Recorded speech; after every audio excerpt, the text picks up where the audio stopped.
మిమ్మల్ని అనేక మార్లు మోసం చేస్తారు. ఆ విషయం మీరు జ్ఞాపకం చేసుకోవాలి. ఇస్సాకుకి కంటి చూపు తగ్గిపోయినప్పుడు ఇస్సాకు మాట్లాడుతున్న మాటలు చూడండి.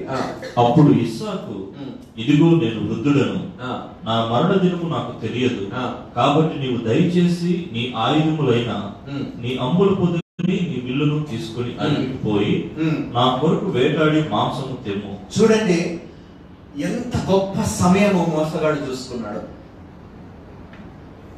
మోసగాడు ఎప్పుడు మిమ్మల్ని మోసం చేస్తాడో తెలుసా?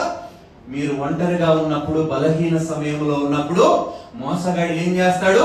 ఆ సమయంలోని మిమ్మల్ని మోసపుచ్చటానికి, మాయ మాటలు చెప్పటానికి మీ వద్దకు వస్తాడు.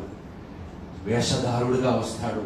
మిమ్మల్ని నమ్మించుటకు మాయ మాటలతో, మంచి మాటలతో నిన్ను నమ్మించటానికి, మోసం చేయటానికి మీ వద్దకు వస్తాడు. సహజంగా నేను చెప్తున్నది, మీరు ఎప్పుడైనా ఏ బలహీన పరిస్థితుల్లో ఉన్నా కూడా మనుషులు చెప్పే ఏ మాటకు మీరు చెవి యొక్కిన ఎడలా మీరు మోసపోతారు. ఏ పరిస్థితిలో మీరు బలహీన సమయంలో ఎవ్వరి మాట వినకండి. దేవుని సన్నిధిలో నిలబడండి, మొరపెట్టండి. మీ బలహీన సమయంలో దేవుడు అంటున్నాడు, బలహీనుడిని నేను బలవంతుడినని చెప్పమంటున్నాడు. దేవుడి దగ్గరికి వెళ్తే దేవుడు తిరిగి నిన్ను బలముతో దేవుడు నిన్ను దీవిస్తాడు, ఆశీర్వదిస్తాడు. అందుకనే బలహీన సమయంలో మనం ఏం చేస్తామంటే, ఎవడు దొరుకుతాడా పక్కన వాడి మీద ఏడవటానికి. బలహీన సమయంలో నీ రహస్యములు కూడా లాగుకుంటాడు దుష్టుడు నీ యొద్ద నుంచి. నీ ఒంటరితనాన్ని చూచి, నీ బలహీన పరిస్థితుల్ని చూచి, అబ్బా భలే దొరికాడే, అబ్బా భలే దొరికింది ఈమె, ఇప్పుడు నేను అడ్వాంటేజ్ తీసుకుంటాను ఈ పరిస్థితుల్లోని అని దుష్టుడు బయలుదేరుతాడు నీ దగ్గరికి. అదే విధముగా బలహీన పరిస్థితుల్లో ఏసావు పెద్ద కుమారుడు, జ్యేష్ఠ కుమారుడు ఇంటిలో లేడు. యాకోబు దాన్ని ఒక అవకాశముగా తీసుకున్నాడు. ఎవరు ప్రేరేపించారంటే తల్లినే ప్రేరేపించింది, తల్లినే పంపించింది. కానీ ఎందుకు పంపించిందో చాలా మందికి తెలియదు ఈ విషయం. అబ్రహాము ఆమెకి చెప్తాడు. ఎవరికి చెప్తాడు? రెబెక్కాకి చెప్తాడు, నీ రెండో కుమారుడిని నీవు దీవించు.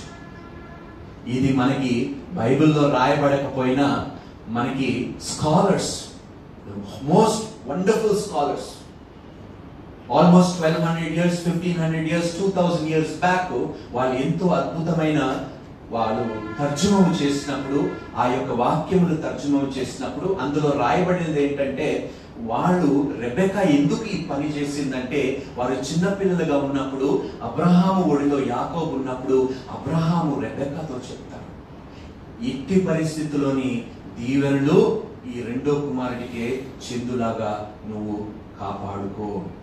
ఆ యొక్క మాటని వినే రెబెకా ఆ పని చేస్తాదే కానీ, ఎందుకంటే అబ్రహాముకి ముందు చూపు ఉంది, దేవుడు గొప్ప దర్శనములు కలుగ చేసి ఉన్నాడు. అందుకని రెబెకాలో ఇందులో ఏమి తప్పు ఉందని మనము అనటానికి ఏమాత్రము వీల్లేదు. అయితే నేను ఏం చెప్తున్నాను, బలహీన సమయంలో నువ్వు ఏం కోరుకుంటావు? నీ పక్కన ఎవరో ఒకరు చెప్పండి, చెప్పండి. నీకు దుఃఖం వచ్చినప్పుడు, నీకు బాధ కలిగినప్పుడు, నువ్వు ఏడవాలనుకున్నప్పుడు నువ్వు ఏం కోరుకుంటావు? మనిషిని కోరుకుంటావు నీ పక్కన, కానీ దేవుడిని కోరుకో. అందుకనే మనం మోసపోతున్నాము. నీవు మనిషి నన్ను ఓదార్చాలి, అయ్యో నా దుఃఖం వారితో మనుషులంతా వట్టి ఓదార్పులే, మాయ మాటలు. నిజంగా చెప్తున్నాను, నిజముగా ఓదార్చువాడు ఈ లోకంలో ఎవడు లేడు, దేవుడు తప్ప. అందుకనే అంటున్నాను, మీరు బలహీన పరిస్థితుల్లో, బలహీన సమయంలో మీరు ఎవరి దిక్కు చూడకండి, దేవుని తట్టు చూడండి. దేవుని తట్టు కాకుండా మీరు బలహీన సమయంలో మనిషితోని మీరు మీ రహస్యములు పంచుకునే యెడల, రహస్యం ఎవడైనా దాచుకుంటాడండి? చెప్పండి, రహస్యములు ఎవడైనా దాచుకుంటాడా? మీకు వాడికి గొడవ అయినప్పుడు ఏం చేస్తాడు? మీ రహస్యములన్నిటినీ, గొప్ప స్నేహితులు, నా బెస్ట్ ఫ్రెండ్ అండి, 2 సంవత్సరాల తర్వాత చీపో అంటాం మనం. అప్పుడు ఏమైతుందో తెలుసా? ఆ చీపో గొడవల్లోని ఆ బలహీన పరిస్థితులు నువ్వు ఏదైతే పంచుకున్నావో అదే నీకు ముళ్ళుగా మారుతుంది నీ జీవితంలో. బలహీన పరిస్థితుల్లో ముఖ్యంగా జ్ఞాపకం చేసుకోండి, ఏ మనిషి దగ్గరికి వెళ్ళి ఏడవకండి. దేవుడు అంటున్నాడు, నా యొద్దకు రా, నా యొద్దకు రా, సమాధానం నేను నీకు ఇస్తాను, కలుగు చేస్తాను అంటున్నాడు. చదవండి. నేను చావుకు మునుపు నిన్ను నేను ఆశీర్వదించినట్లు నాకు ఇష్టమైన రుచిగల భోజ్యములను సిద్ధపరిచి నేను తిరుటికై నా యొద్దకు తెమ్మని చెప్పి 11వ వచనానికి రా. అందుకు యాకోబు, నా సహోదరుడైన ఏశావు రోమము గలవాడు, నేను నున్నని వాడును కదా, ఒకవేళ నా తండ్రి నన్ను తరిమి చూచును, అప్పుడు నేను అతని దృష్టికి వంచకుడుగా తోచిన ఎడల నా మీదికి శాపమే గాని ఆశీర్వాదం తెచ్చుకోనని చెప్పాను. మోసగాడు ఎప్పుడు తన ఒరిజినల్ రూపంలో రాడని దేవుడు చెప్తున్నాడు. మనం అర్థం చేసుకోవాలి ఏమిటంటే, నిన్ను మోసం చేసినప్పుడు వాడి నిజ స్వరూపం ఏమిటో నీకు చూపించడు. పడిపోయిన తర్వాతే అమ్మ వీడి స్వరూపం ఇదా అని మనం అనుకుంటాం. అందుకని దేవుడు ఏమంటున్నాడంటే, ఆత్మఫలములు కోరుకోండి. అందులో ఒక అద్భుతమైన ఆత్మవరం ఏంటో తెలుసా? వివేచన. ఈ రోజు వివేచన లేకపోవటము వలనే మనము మోసపోతున్నాము. వేషధారుడు దొంగ వేషముతోనే వస్తాడు కానీ తన నిజ స్వరూపముతో ఎప్పుడైనా నిన్ను మోసం చేసేవాడు నేను మోసం చేస్తానని చెప్పుకుంటూ వస్తాడా? చెప్పండి, రాడు. ముఖ్యంగా నాకు కూతురు ఉంది కాబట్టి ఎప్పుడు అక్కడికే వెళ్ళిపోతాను నేను. ఆడపిల్లలకి నేను చెప్తున్నానమ్మా, మగవాళ్ళు గొప్ప వేషధారులుగా వస్తారు మీ జీవితంలో. మాయ మాటలతో వాళ్ళ నిజస్వరూపం ఎన్నడూ మీరు కనిపెట్టలేరు. ఎప్పుడు కనిపెట్టగలుగుతారంటే మీరు ఆత్మ వివేచన పొందుకున్నప్పుడే మీరు కనిపెట్టి అప్పుడు మీరు వాడిని గద్దించగలుగుతారు. ఒక్కసారి మోసపోయిన తర్వాత చేయగలిగినది ఏదియూ లేదు. అందుకనే బ్రతిమాలుతున్నాను.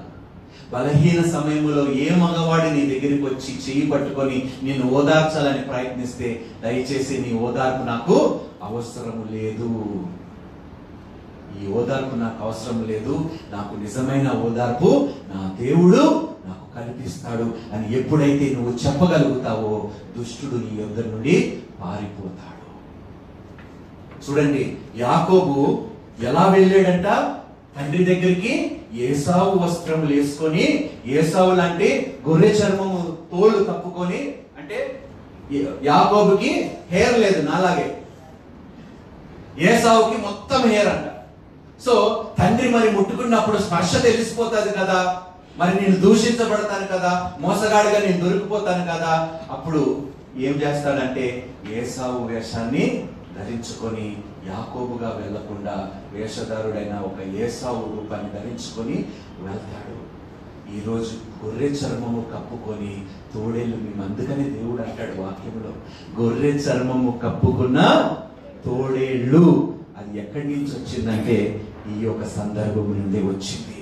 అనేకులు వస్తారు మీ జీవితంలో, గొర్రెల్లాగా కనిపిస్తారు, కానీ వాళ్ళు దాక్కున్నది ఎవరు? తోడేళ్ళు.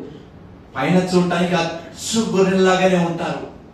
వాళ్ళ మాటలు అయ్య బాబో ఎంత తీయగా ఉంటాయో, ఎంత మధురముగా ఉంటాయో, కానీ ఒక్కసారి నువ్వు సంబంధం పెట్టుకున్న తర్వాత సరైన సమయంలో తోడేళ్ళు బయటకు వచ్చి నిన్ను మృంగి వేస్తుంది, నిన్ను మోసం చేస్తుంది, నిన్ను ఒక ఊబిలోకి పడద్రోస్తుంది. అందుకనే జాగ్రత్తగా ఉండండి అని దేవుడు సెలవిస్తున్నాడు. ఈ గొప్ప ఉదాహరణలేండి మనకి బైబిల్లో, గొప్ప ఎగ్జాంపుల్స్ దేవుడు మనకి ఏర్పాటు చేశాడు. బైబిల్ చదువుతాం. అయినను అతని తల్లి, నా కుమారుడా, ఆ శాపము నా మీదకు వచ్చును గాక, నీవు మాట మాత్రము విని పోయి వాటిని నా ఎద్దుకు తీసుకుని రమ్మని చెప్పగా అతడు వెళ్లి వాటిని తల్లి ఎద్దుకు తీసుకుని వచ్చాను. ఇక్కడ మళ్ళీ 18వ వచనానికి రండి బ్రదర్. అతడు తన తండ్రి ఎద్దుకు వచ్చి, చూడండి, ఈ యాకోబు తన తండ్రి దగ్గరికి వచ్చాడు. నా తండ్రి అని పిలువగా, నా తండ్రి అని పిలవగా అతడు ఏమి నా కుమారుడా, ఏమి నా కుమారుడా, నీవెవరు అని అడిగాను. నీవు ఎవరు? తండ్రి అడుగుతున్నాడు. తండ్రికి సందేహం కలిగింది. చూపు పోయినా కూడా ఏం పని చేస్తుంది? మనకి అన్ని పని చేయవు. చూపు ఉంది కనిపించదు, చెవులు ఉన్నాయి వినిపించవు, గ్రహించలేము. అందుకనే దేవుడు అంటున్నాడు, నా గొర్రెలు నా స్వరము వినును అంటున్నాడు. ఇస్సాకి సందేహము కలిగింది. తండ్రి అన్నప్పుడు నీవు ఎవరు అని ప్రశ్నించాడు. ప్రశ్నించినప్పుడు ఏమంటాడు చూడండి, ఏమి నా కుమారుడా నీవెవరు అని అడిగాను. అందుకు యాకోబు, నేను ఏశావు అను నీ జ్యేష్ఠ కుమారుడను. నేను ఏశావు అన్నాడు. తన ఒరిజినల్ ఐడెంటిటీని కప్పుపుచ్చుకొని ఇంకొక ఐడెంటిటీని ధరించుకున్నాడు. మీ జీవితంలో కూడా అలాంటి వాళ్ళే మీరు ఎదుర్కొంటారు. అలాంటి వాళ్ళే మిమ్మల్ని మోసం చేస్తారు. అదే తెలుగులోనే ఒక సామెత ఉంది కదన్నా, పైన పటారము బయటకి అందంగా కనిపించేవి లోపలికి అందమైనవి కావు. మనం ఏమిటంటే ఈ చూపు వలన మనం మోసపోతున్నాం. ఇస్సాకు గ్రహించాడు, ఏదో వాయిస్ లో తేడా ఉన్నదే. మీరు కూడా అటు విధమైన గ్రహింపు పొందుకోవాలి. మీరు ఒక స్వరము విన్నప్పుడు, ఒక మాయ మాటలు విన్నప్పుడు, ఒక మనిషి సత్యము చెప్తున్నాడా, మోసపూర్వకమైన మాటలు చెప్తున్నాడా, గ్రహించే చెవు మీరు పొందుకోవాలి. ఆ మాటలు మీరు విన్నప్పుడు, తండ్రి ఈ మనిషిలోని సత్యం ఉందా, ఈ మనిషి మాటల్లోని నిజంగా సత్యం ఉందా అని మీరు అడగటము మానేస్తున్నారు. కాబట్టి మీరు వినదాన్ని మీరు నమ్మి మీరు దేవునికి చోటు ఇవ్వకుండా మోసపోవటానికి మీరు చోటు ఇచ్చారు. కాబట్టి మీరు ఏది విత్తుతారో అదే మీరు కోస్తారు. ఏది విత్తితే అదే పంట కోస్తారు. మోసపోయేవాడిని మీరు పక్కన పెట్టి వాడు మోసం మీ జీవితంలో ఎత్తితే మీరు మోసపోతారు. మరి అదే విధముగా దేవుడు అందరికీ హెచ్చరిస్తున్నాడమ్మా. ఏ మనిషి కూడా తన నిజ స్వరూపము నీ ముందు పెట్టడు. ఏ మనిషి కూడా నిజ స్వరూపము ఎవరు పెట్టాడంటే మన ముందు యేసుక్రీస్తు ప్రభువు మాత్రమే. అందుకనే నన్ను నమ్ముడి అంటాడు. నన్ను నమ్మండి, నన్ను పోలి నడుచుకోండి. నాలో ఏ వేషధారణ లేదు. నేను యాకోబు అయితే యాకోబే, నేను ఏసావు అయితే ఏసావే. కానీ నేను ఒక పేరు పెట్టుకొని ఇంకో పేరుగా ఇంకో వ్యక్తిగా నేను దగ్గరికి వచ్చి నేను మోసము చెయ్యను. కొన్ని గ్రంథాల్లో మనం చూస్తాం ఏ విధంగా మోసపడిపోయారు. అనేక విషయాలు మనం చదువుకోగలుగుతాం. అనేక గ్రంథాలు మనం చదివితే నిజంగా ఎలా మోసపోయారంటే, వేరే రూపాన్ని ధరించుకొని ఆ వ్యక్తి వచ్చి మోసము చేసినప్పుడు మోసపోయారు. ఆ చెప్పిన మాటలు నమ్మి మోసపడిపోయారు. అందుకని దేవుడు అంటున్నాడు, మీరు మనుషులని నమ్మిన ఎడల మీరు నిశ్చయముగా మోసపోతారు. కానీ దేవుణ్ణి నమ్ముకున్నవాడు ఏనాడు మోసపోడు. చదవండి. నీవు నాతో చెప్పిన ప్రకారం చేసి ఉన్నాను. నీవు నన్ను దీవించుటకై దయచేసి లేచి కూర్చోండి, నేను వేటాడి తెచ్చిన దానిని తినమనను. అప్పుడు ఇస్సాకు, నా కుమారుడా. చూడండి, ఇక్కడ రెండు విషయాలు మనం గమనించాలి. దీనికి ముందు జరిగిన సంఘటన ఏమిటంటే, ఇది కూడా చాలా ప్రాముఖ్యమైన విషయం. కాబట్టి ఏసావు జ్యేష్ఠ కుమారుడు అయి ఉన్నాడు. మనం జ్యేష్ఠత్వం గురించి మాట్లాడుకున్నామో లేదో నాకు తెలియదు, కానీ జ్యేష్ఠత్వముతోని ఏమి పొందుకుంటామంటే ఇంటికి పెద్ద దిక్కుగా ఉంటాము. ఒకవేళ నీ తండ్రి రాజు అయితే జ్యేష్ఠ కుమారుడు ముందుగా రాజుగా నియమింపబడతాడు. అంటే రాజరికాన్ని ప్రీఎమినెన్స్ అంటాం మనం. అన్ని విషయంలో ముందు వాడు ఉంటాడు, ఆ తర్వాతే రెండో వాడు. సో అన్ని విషయంలోని ఏసావు ముందు ఉన్నా కూడా దేనికి అమ్ముడు పోయాడు వాడు? చిక్కుడుకాయని మాంసం, ఎర్రటి మాంసం కోసము వాడు అమ్ముడుపోయాడు. జ్యేష్ఠత్వాన్ని అమ్మేసుకున్నాడు ఈ రోజు. అందుకనే జ్యేష్ఠత్వము ఏసావుకి వెళ్ళలేదు. ఈ రోజు చెప్తున్నానమ్మా, మనం అందరం ఏమై ఉన్నాము? క్రీస్తు రక్తము ద్వారా జ్యేష్ఠ కుమారులమై ఉన్నాము. ఇశ్రాయేలుతో సహపౌరులు అంటే జ్యేష్ఠత్వం పొందుకున్నవారు. మన పాత నిబంధనలను చూసిన ఎడల దేవుడు ఏమంటున్నాడు? ఇశ్రాయేలు నా జ్యేష్ఠ కుమారుడు. క్రొత్త నిబంధనలోని మునుపు దూరస్తులైన మీరు ఇప్పుడు క్రీస్తు రక్తము ద్వారా సమీపస్తులయ్యి ఇశ్రాయేలీయులతో సహపౌరులై ఉన్నారు. అంటే మీరు కూడా సమానమైన జ్యేష్ఠత్వము పొందుకున్నవారు కాబట్టి మీ జ్యేష్ఠత్వాన్ని దొంగలించుటకు దుష్టుడు బయలుదేరి ఉన్నాడు. మీ జ్యేష్ఠత్వాన్ని మీరు అమ్ముకుంటారా, మీరు కాపాడుకుంటారా? ఏసావులాగా ఉద్యోగాల కోసము, డబ్బు కోసము, లేకపోతే చిన్న చిన్న విషయాల కోసము మీ జ్యేష్ఠత్వాన్ని మీరు కోల్పోయి ఆశీర్వాదాలు కోల్పోతారా? లేకపోతే ఏ పరిస్థితుల్లోనైనా దేవుని మీద ఆధారపడి జ్యేష్ఠత్వాన్ని మీరు కాపాడుకుంటారా? దేవుని మాట నమ్ముతారా, మనిషి మాట నమ్ముతారా?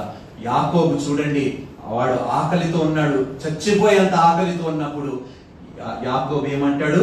నీ జ్యేష్ఠత్వాన్ని నాకు అమ్ముతావా అన్నప్పుడు సిగ్గు లేకుండా ఏసావు ఏం చేస్తాడు? తిండి కోసము ఇదిగో నా జ్యేష్ఠత్వమని నీకు ఇచ్చేస్తున్నాను, తీసుకో. ఈరోజు మీరు పొందుకున్నది ఏంటో, క్రీస్తు రక్తము ద్వారా మీరు ఏమై ఉన్నారో మీరు తెలియని పరిస్థితుల్లోని బ్రతుకుతున్నారు కాబట్టి దుష్టుడు మిమ్మల్ని మోసము చేయడానికి బయలుదేరున్నాడు. మీరు ఎవరు నిజముగా మీరు ఎరిగి ఉంటే, క్రీస్తులో మీరు ఎవరని జ్ఞానము మీరు పొందుకున్న ఎడల ఎవడు మిమ్మల్ని గాని మీ ఆశీర్వాదములు గాని మీ జ్యేష్ఠత్వమును గాని తీసివేయలేడు మీ దగ్గర నుంచి. కానీ మనుషులు వస్తారు మీ ఆశీర్వాదములు దొంగలించడానికి, నీ జ్యేష్ఠత్వము నీ దగ్గర నుంచి తీసేయటానికి, నీ దీవెనలు నువ్వు పొందుకోకుండా చేయటానికి, నిన్ను మోసపుచ్చటానికి, అన్నిటినీ నిన్ను సమస్తము పాడు చేసే వరకు దుష్టుడు నిన్ను వాడు రూపములో కాదు మరొక రూపము ధరించుకొని నీ దగ్గరికి వస్తాడు మోసము చేయటానికి. అందుకని దేవుడు అంటాడు, సాతానుడు వెలుగు దూతలాగా వస్తాడు, అనేకులని మోసం చేస్తాడంటారు. కొత్త నిబంధనలు ఏమంటాడు? ఏర్పరచబడిన వారు సహితము మోసగింపబడతారు. ఏర్పరచబడిన వారు సహితము, ఎవరైతే నమ్మి బాప్తిజంలో పుచ్చుకున్నారో వారు కూడా మోసపోతారు అంట. అంటే ఎంత జాగ్రత్త మనం వహించాలి. అందుకనే దేవుడు అంటున్నాడు, నరుని నమ్ముకుంటే నీకు మోసము తప్ప ఏది మిగలదు. నీవు దేవుణ్ణి నమ్ముకో, దేవుడే నమ్మకస్తులని నీ మధ్యలో నిలబెడతాడు. నీ కొరకు సహాయం చేయడానికి దేవుడు మనుషుని లేపుతాడు. నీవు ఏ మనిషి దగ్గర సహాయం కోసం వెళ్ళనవసరం లేదు. ఆ సహాయం అందించేవాడిని కూడా దేవుడు నీ జీవితంలోకి నడిపిస్తాడు. కానీ దేవుణ్ణి కాకుండా ఏ మనిషిని నమ్మినా కూడా నువ్వు నిశ్చయముగా మోసపోతావు అని దేవుడు వాక్యం ద్వారా సెలవిస్తున్నాడు. అప్పుడు ఇస్సాకు, నా కుమారుడా, ఇంత శీఘ్రముగా అది నీకెట్లు దొరుకునని అడుగగా, వేటకెళ్ళిన వాడు ఇంత తొందరగా ఎలా వచ్చేసాడు? వేటకెళ్ళిన వాడు ఇంత తొందరగా వెళ్ళి, అంటే చూడండి, మోసం చేసేవాడు ఎంత ప్లానింగ్ తో ఉంటాడు. మోసం చేసేవాడు మామూలు ప్లానింగ్ తో నీ దగ్గరికి రాడు. అన్ని తెలుసుకొని వస్తాడు నీ దగ్గరికి. నీ బలహీనతలు తెలుసుకుంటాడు, నీ ప్రాబ్లమ్స్ ఏంటో తెలుసుకుంటాడు, నేను ఏ విధంగా వాడు మాయ చేసుకోవాలో అన్ని విషయం నిన్ను బాగా స్టడీ చేసుకున్న తర్వాతే దుష్టుడు నీ దగ్గరికి వస్తాడు నిన్ను మోసం చేయడానికి. అందుకని యుద్ధానికి వెళ్లే ముందు ఏం చెప్తారో తెలుసా? వాళ్ళకి ఏం ట్రైనింగ్ ఇస్తారో తెలుసా? వెంటనే చేతిలో గన్ను పెట్టి అరే షూట్ చేసారా అన్నారు. నీ శత్రువు బలం ఏంటో ముందు తెలుసుకో, అప్పుడే నువ్వు యుద్ధానికి సిద్ధపడగలుగుతావు. నీ శత్రువు బలం ఏంటో నువ్వు తెలుసుకోకుండా నువ్వు యుద్ధానికి బయలుదేరితే వాడు తెలివితో నిన్ను హతమారుస్తాడు. అందుకని దేవుడు అంటున్నాడు, సంపూర్ణమైన కవచము ధరించుకోండి. సంపూర్ణమైన కవచము ధరించుకున్నప్పుడు దుష్టుడు ఎన్ని బాణములు వేసినా కూడా అవి మిమ్మల్ని ముట్టవు, మిమ్మల్ని పాడు చేయవు. అందుకని అంటున్నానమ్మా, ఈ రోజు ఏ ఉద్దేశముతో ఏ మనిషి నీ దగ్గరికి వస్తున్నాడో నువ్వు చెప్పలేవు. సొంత తండ్రి చెప్పలేకపోయాడు. తన కుమారుడు, సొంత కుమారుడైన యాకోబు ఈ విధంగా ఏసావు లాంటి వేషధారణ కలిగి నా దగ్గరకు వచ్చి దీవెనలు దొంగలించుకుంటాడని కూడా విషయము తండ్రి గ్రహించలేకపోయాడు. యాకోబు పేరులోనే ఉంది మోసగాడు అని. మళ్ళీ చూడండి, ఏసావు చెప్తాడు, తండ్రి 2 సార్లు నన్ను మోసం చేశాడు. నువ్వు మోసం చేయించావు కాబట్టి వాడు మోసం చేశాడు.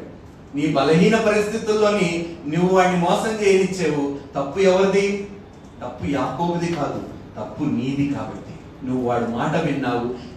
నా ఆకలైతే నా జ్యేష్ఠత్వం నేను ఎందుకు అమ్ముకోవాలని ఒక మాట అంటే అయిపోయేది కదా. మాట వలన చిక్కిపోతాము, మనము ఇబ్బందుల్లోనే ఇరుక్కుపోతాము. అందుకని జాగ్రత్తగా ఉండండి. బలహీన సమయంలో నోరుకి కళ్ళెము వేసుకొని మీరు కూర్చోండి. ఎవరితో ఏ మాట మాత్రం మీరు పంచుకోని అవసరం లేదు. మీ రహస్యములు, మీ బలహీనతలు ఎవరితో పంచుకోని అవసరం లేదు. ఎందుకంటే దానినే ఒక ఆయుధముగా ఒక రోజు నీకు వ్యతిరేకముగా ఆ దుష్టుడు వాడుకుంటాడు. అందుకనే సంపూర్ణమైన కవచము ధరించుకొని నిబ్బరముగా నిలబడండి. నీ విశ్వాసంలో నిరీక్షణ కలిగి ఉండండి. నిన్ను ఎవడు మోసము చేయలేడు. చదవండి. నీ దేవుడని యెహోవా నా ఎదుటికి దాన్ని రప్పింపు చేయటనే అని చెప్పాను. అప్పుడు ఇస్సాకు, నా కుమారుడా, నీవు ఏసావును నా కుమారుడు కావో, నేను నిన్ను తరివి చూచేదను, దగ్గరికి రమ్మని చెప్పాను. యాకోబు తన తండ్రి ఇస్సాకు దగ్గరికి వచ్చినప్పుడు అతని తరివి చూచి, స్వరము యాకోబు స్వరము గాని చేతులు ఏసావు చేతులు. చూడండి, దుష్టుడు కూడా ఇలాగే వస్తాడు. ఈయన మాటలు వింటే యేసయ్య మాటలలాగే ఉన్నాయి. ఈ బోధకుడు చెప్పే మాటలు నిజంగా ఎంత బాగున్నాయో, ఈ వ్యక్తి చెప్పే మాటలు నిజంగా దేవుని మాట లాగానే ఉన్నాయి.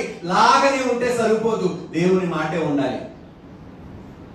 లాగానే ఉండటానికి దేవుని మాట ఉండటానికి చాలా తేడా ఉంటుందమ్మా. అర్థమవుతుంది కదమ్మా మీకు? అందుకనే హెచ్చరిస్తున్నాను ఇప్పుడున్న ప్రతి బిడ్డ. ఈరోజు ఎంత మంది స్త్రీలు కోర్టు కేసులు చుట్టూ తిరుగుతున్నారు.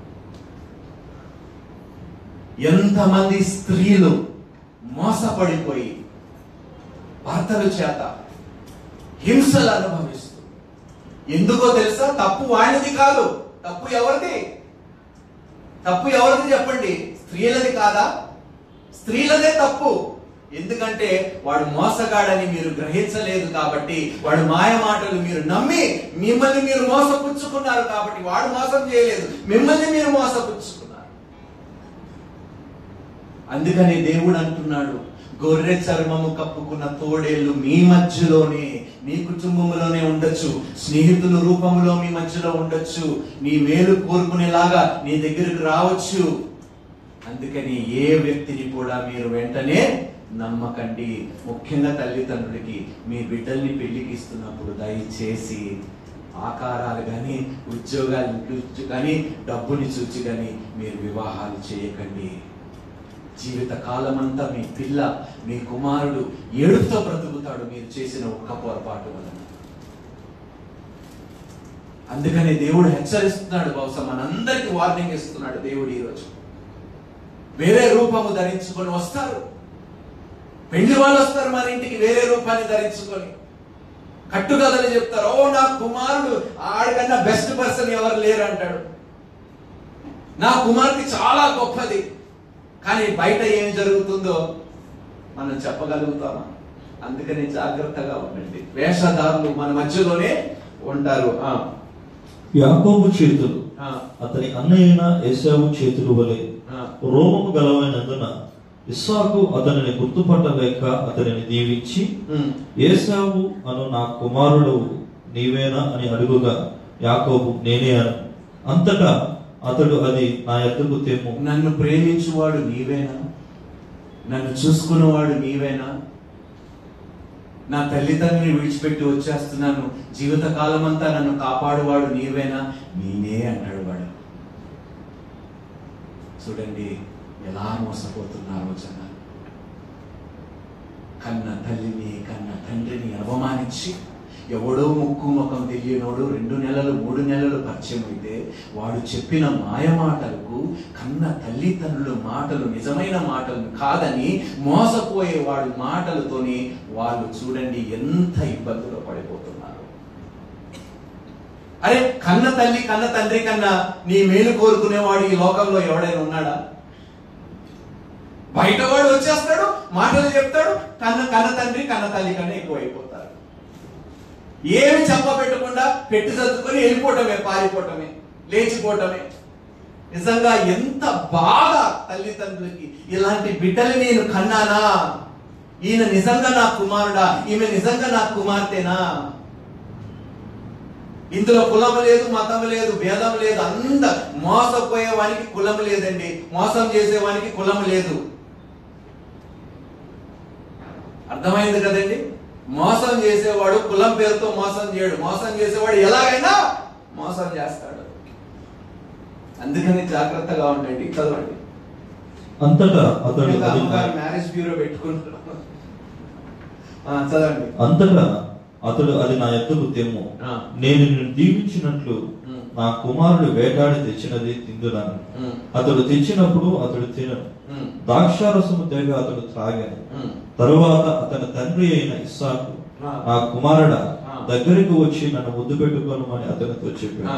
అతడు దగ్గరికి వచ్చి అతను ముద్దు పెట్టుకున్నాడు. ఇక్కడ ఎవరు గుర్తుకొస్తున్నారు నీకు? యూదా ఇస్కరియోతు. మంచిగా దగ్గరికి వస్తాను, ఒక ముద్దు పెట్టి నిన్ను కేల్కతాం. నేనేం చెప్పలేదు, మీరే చెప్పారు. అంటే ఇంకాను సినిమాలు చూస్తున్నాను. చూడండి, ముద్దు పెట్టే ప్రతి ఒక్కడు నిన్ను ప్రేమిస్తున్నాడు అని అనుకుంటే అది నీ మూర్ఖత్వం. నిన్ను హత్తుకునేవాడు నిన్ను నిజంగా ప్రేమిస్తున్నాడు అనుకోవటము నీ మూర్ఖత్వం. ఎప్పుడు మనం పడిపోతామో తెలుసా? ఎంత కోపంగా ఉన్నా కూడా వాడు నిన్ను హత్తుకొని ముద్దు పెట్టుకున్నప్పుడు ఏమైతుంది? మోసపోతాం, మళ్ళీ మోసపోతాం, మళ్ళీ బ్యాక్ టు స్క్వేర్ వన్. కథ మొదటికి ప్రారంభమైంది. చూడండి, యూదా ఇస్కరియోతు 12 శిష్యుల మధ్యలో గొర్రెలాగా బ్రతికాడు. కానీ లోపల ఎవరున్నారు? తోడేళ్ళు. యేసుక్రీస్తు ప్రభువుకి తెలుసు. అందుకని అంటాడు, నీవు చేయవలసిన పని త్వరగా చేసేయి అంటాడు. యేసుక్రీస్తు ప్రభువుకి వివేచన ఆత్మ ఉంది కాబట్టి గ్రహించగలిగాడు, యూదా ఇస్కరియోతు నన్ను మోసం చేస్తాడని. అదే ఆత్మ, ఏ ఆత్మ అయితే యేసుక్రీస్తులో ఉన్నదో, క్రీస్తును నువ్వు పొందుకున్నప్పుడు అదే ఆత్మ నీవు పొందుకున్నావు. కాబట్టి నీ మధ్యలో ఉన్న యూదా ఇస్కరియోతుని నువ్వు గ్రహించడానికే దేవుడు తన ఆత్మను నీకు ఇచ్చినా కూడా నువ్వు చూడలేకపోతే నీ అంత దౌర్భాగ్యురాలు ఎవరు లేరు ఈ లోకంలో. అందుకనే ప్రతి ఒక్కడు నిన్ను హద్దుకొని ముద్దు పెట్టుకునేవాడు, నీ మేలు కోరుకునేవాడు ఎన్నడూ కాలేడు. కొంతమంది నిజముగా మేలు కోరుకుంటారు, కానీ అందులోని కూడా మోసగాళ్ళు ఉంటారు. మీరు వివేచనతోని దాన్ని తెలుసుకోవటానికి దేవుని ఆత్మను కోరుకోండి. ఆత్మ లేకుండా మంచి మాటల్ని కానీ మాయ మాటల్ని కానీ రెండిటికి భేదము మనము చెప్పలేము. చదవండి. అతడు దగ్గరికి వచ్చి అతను ముద్దు పెట్టుకున్నాడు. అప్పుడు అతని వస్త్రములను వాసన చూచి అతని దీవించి ఎట్లనను, ఇదిగో నా కుమారుని సువాస యెహోవా దీవించిన చేని సువాసన వలె ఉన్నది. అన్ని శ్రేష్టమైన ఆశీర్వాదములు తీసేసుకున్నాడు. ఆ తర్వాత ఈ వచనానికి వద్దాం. చూడండి, 34. ఏశావు తన తండ్రి మాటలు వినినప్పుడు దుఃఖక్రాంతుడై 33 కూడా చదవండి. ఇస్సాకు మిక్కుటముగా గడగడ వణుకుచు, అట్లయితే వేటాడిన భోజ్యమును నా యొద్దకు తెచ్చిన వారెవరు? నీవు రాకమునుపు నేను వాటన్నిటిలో ఇంతగా వణికిపోయాడంటే, అయ్య బాబోయ్, ఇంతగా నేను మోసపోయేనా? మోసపోయిన తర్వాత బాధపడితే లాభం ఉన్నదా? మోసపోయిన తర్వాత నువ్వు ఎంత ఏడ్చినా నీకు మేలు జరుగుతుందా? నీ జీవితము పాడైపోయిన తర్వాత నువ్వు ఏడిస్తే ఏమి లాభము? నీ దగ్గర ఉన్నదంతా నువ్వు మోసపోయి పోగొట్టుకుంటే, ఇందాక బ్రదర్ అన్నాడు, నేను కట్టవలసి వచ్చింది డబ్బులు, జీవితకాలం అంతా నేను ఆ ఊబిలోనే పడతాడు, అవమానంలోనే నువ్వు బ్రతుకుతావు. ఒక్కసారి మోసగించడానికి నువ్వు అవకాశం ఇస్తే నీవు జీవిత కాలం అంతా అవమానంలోనే బ్రతకవలసి అవసరం ఉంటుంది. అందుకని దయచేసి అమ్మ జాగ్రత్తగా ఉండండి. పెళ్లి విషయంలో, మీ బిడ్డల విషయంలో, పిల్లల్ని పెంపకం అనే విషయంలో దయచేసి జాగ్రత్తగా ఉండండి. చిన్న వయసు నుంచి నేర్పించండి. ఎవరిని నమ్మకండి రా, దేవుణ్ణి మీద ఆధారపడండి. మీకు ఏమి కావాలన్నా దేవుణ్ణి అడగండి. గొర్రె చర్మము కప్పుకున్న తోడేళ్ళు ఉన్నారా నీ మధ్యలో? నీకంత జ్ఞానం లేదురా, జ్ఞానం కోసం అడుగు. ఇందాక బ్రదర్ అన్నాడు, ఆస్తి కాదు మనం అడగవలసింది. ఏం అడగాలి? జ్ఞానముని, వివేచనను అడగండి. చాలా చక్కటి మాట సాక్ష్యంలో చెప్పాడు. అందుకని నేను చప్పట్లు కొట్టాలనిపించింది గట్టిగా. ఎంతసేపు డబ్బు కావాలి మన ప్రార్థనలో? అయ్యో నేను మోసపోకుండా ఉండాలి, పెళ్ళి అయిపోయిన తర్వాత నా జీవితము పాడవకుండా ఉండాలి అని నాకు జ్ఞానము కావాలని స్త్రీలు కూడా ప్రార్థించడం మానేశారు. పురుషులు ఎలాగో అడగరు. కనీసం తల్లులారా మీరు ప్లీజ్, రేపు నాకు ఒక కూతురు ఉంది. నిజంగా తలుచుకుంటూనే భయం వేస్తుంది. తండ్రి నేను చేసింది కరెక్టేనా? నా బిడ్డని ఈ మోసపూర్వకమైన సమాజంలో నేను నడిపించి నేను చేసింది కరెక్టేనా? దిగులున్నది నాకు ఇప్పుడు నుండే. ఆ చిన్న బిడ్డని చూస్తే ఇంత గారాభంగా ఎత్తుకొని హత్తుకొని నేను ప్రేమించదాన్ని ఎవడైనా మోసం చేయడానికి వస్తాడా? తలుచుకుంటేనే నిజంగా కొన్నిసార్లు భయం వేస్తుంది. అందుకనే అమ్మ, మీ బిడ్డలు ఎవరిని కలుస్తున్నారో, ఇంటి గడప దాటిన తర్వాత వారు ఎవరితో స్నేహం చేస్తున్నారో, ఎవరు మాటలు వింటున్నారో, ఎవరు మోసపోయే మాటలు నమ్మి వారు మోసపుచ్చుకుంటున్నారో వారిని మీకు తెలియటం లేదమ్మా. చెప్పండి అమ్మా మీ బిడ్డలకి దయచేసి. యాకోబు లాంటి వారు ఏసావు రూపాన్ని ధరించుకొని గొర్రె చర్మము తొడుక్కొని మీ బిడ్డల దగ్గరికి వస్తున్నారు అని చెప్పండి. చిన్న వయసు నుండి నేర్పించండి. నీవు నన్ను నమ్ము, నీ తల్లిగా నీ మేలు కోరుతున్నాను కదా, నీ తండ్రిగా నీ క్షేమమే కదా నేను కోరుకుంటున్నాను. నా మాట ముందు నమ్మమ్మా, బయటవాడి మాట కన్నా ముందు నా మాట నమ్మండి. చిన్న వయసు నుంచి నేర్పించండి. చిన్న వయసులోని వాడు వెళ్ళవలసిన మార్గంలో మీరు నేర్పిస్తే పెద్దగా అయిన తర్వాత ఆ మార్గము నుండి వాడు తప్పిపోడంట. కానీ తల్లిదండ్రులకి టైం ఎక్కడుంది? పిల్లలకి నేర్పించడానికి. మోసపోతారా, జాగ్రత్తగా ఉండండి చెప్పడానికి టైమే లేదు. బైబిల్ చదవడానికి టైమే లేదు. చదువుదాము. అట్లయితే వేటాడిన భోజనమును నా ఎద్దుకు తెచ్చిన వారెవరు? నీవు రాకమునుపు నేను వాటన్నిటిలో తిని అతని నిజముగా దీవించి తిని అతడు దీవింపిన వాడాయను. ఏశావు తన తండ్రి మాటలు వినినప్పుడు దుఃఖక్రాంతుడై పెద్ద కేక వేసి, ఓ నా తండ్రి, నన్ను దీవించమని తన తండ్రితో చెప్పాడు. ఒక్క దెబ్బతోని మొత్తం ఆశీర్వాదములు పోగొట్టుకున్నాడు ఏశావు. జీవిత కాలం అంతా తమ్ముడి దగ్గర దాసోహము చేయవలసి వచ్చింది, దాసుడిగా బ్రతకవలసి ఉంది, తమ్ముడికి అన్న సేవ చేయవలసి వచ్చింది. ఒక్క పొరపాటు మీ జీవితాన్ని చెప్పండి మార్చేస్తుంది. ఒక్క ఐడియా జీవితాన్ని మార్చేస్తే ఒక్క పొరపాటు మీ జీవితాన్ని మార్చదా? దుష్టుడు, వేషధారుడు, మోసగాడు ఒక ఐడియాతో మీ దగ్గరకు వస్తాడు. మీరు వాడి ఐడియాని నమ్ముకొని మోసపోయి మీ జీవితాన్ని నిజంగా మీరు మార్చేసుకుంటున్నారు. అందుకని జాగ్రత్తగా ఉండండి. చదవండి 36వ వచనము. అతడు నీ సహోదరుడు కపటోపాయముతో వచ్చి నీకు రావాల్సిన దీవెనను తీసుకొని పోయాడు. ఏశావు యాకోబు అని పేరు అతనికి సరిగానే చెల్లనిది. అతడు నన్ను ఈ 2 మారులు మోసపుచ్చెను, నా జ్యేష్ఠత్వము తీసుకున్నాను. ఇదిగో ఇప్పుడు వచ్చి నాకు రావాల్సిన దీవెనను తీసుకున్నానని చెప్పి నా కొరకు మరి ఏ దీవెనయు మిగిలించలేదా? ఏం చేస్తాడంట? నీకు రావాల్సినది నీకు అందనివ్వకుండా చేయటానికి మాత్రమే దుష్టుడు నీ జీవితంలోకి వస్తాడు. మంచిగా చదువుతున్నావా? నేను చదవనివ్వకుండా నీ కాన్సన్ట్రేషన్ నీ జీవితం నుంచి తీసేయటానికి మాయ మాటలతో వస్తాడు. నువ్వు మంచి పొజిషన్లో ఉన్నావు, నువ్వు ఎదుగుతున్నావు, అక్కడ ఏదో ఒక చిచ్చు పెట్టడానికి దుష్టుడు వస్తాడు. నీ ఆఫీస్లోనే ఉంటారు. నీ కీడు కోరుకునేవారు దుష్టులు నీ పక్కనే ఉంటారు. నీకు గొయ్యి ఎక్కడ తవ్వుతాడు? దూరంగా తవ్వుతే నీకు కనిపిస్తుంది కదా. ఎక్కడ తవ్వుతాడు? నీ పక్కనే తవ్వుతాడు. అప్పుడంటే అరే ఒకసారి లెఫ్ట్కి అడిగేయాలంటే పడిపోతాడు వాడు. వాడు మాట విన్నావు, నువ్వు అడిగేసావు, నువ్వు పడిపోయావు.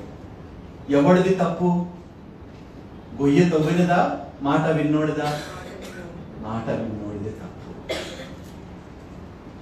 అందుకనే అంటున్నానమ్మా, దేవుడు మాత్రమే మీ మేలు కోరుకుంటున్నాడు. ఇర్మియా గ్రంథంలో అంటాడు 29వ అధ్యాయంలోని ఒక మాట అంటాడు, 29:11 అంటాడు, నిన్ను నీ గురించి ఉద్దేశించిన సంగతులు నేను ఎరుగుదును, అవి హానికరమైనవి కావు అంటాడు. నీ గురించి ఉద్దేశించిన సంగతులు చదవండి మామ.